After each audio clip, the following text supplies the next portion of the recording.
Today we're making mashed potato volcano, and it's so easy to make. It only takes 5 ingredients. Then we're gonna take it to my family's house and see what they think.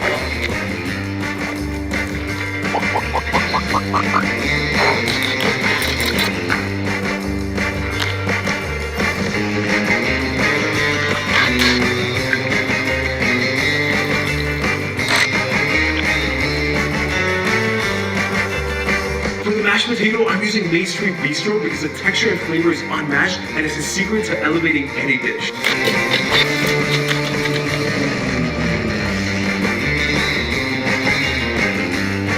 The mashed potato volcano is ready. Now let's go give it to my family.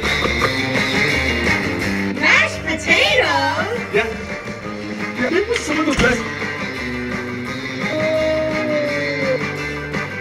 It's actually good.